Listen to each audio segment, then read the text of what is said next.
In today's video, I'm going to teach you how to add a frame in Figma. If you're just getting started with Figma or you're looking to refine your skills, knowing how to add and manipulate frames is essential.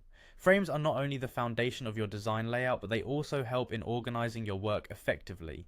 So let's dive right in. First things first, open your web browser and navigate to Figma, the collaborative interface design tool. Figma is a powerful platform used by designers around the world to create, test, and ship designs quickly and efficiently. Once you're on the Figma homepage, you'll see the option to log in. Click on the login button and enter your credentials to access your account. If you don't already have an account, I highly recommend creating one so you can start designing right away.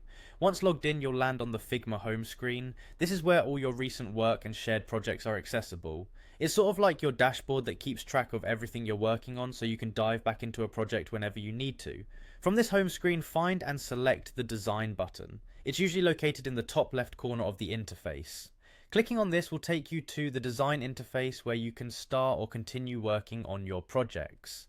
Now you'll find yourself in the design mode. This area is your creative space where you can let your design ideas come to life. Here you'll want to locate the frame tool.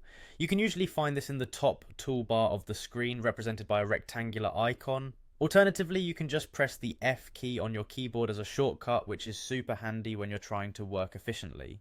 With the frame tool selected, click and drag on your canvas to create your first frame.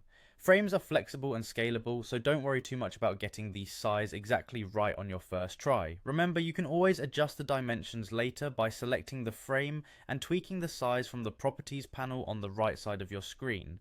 Frames are essential in Figma because they serve as containers for your design elements. You can nest elements inside them, apply constraints to maintain responsive designs, and generally keep everything organized neatly. It might be a simple step, but mastering frames increasingly leads to cleaner and more professional outcomes in your designs. And there you have it.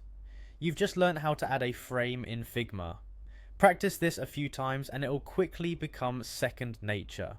Thanks for watching, and I hope this helps boost your design projects.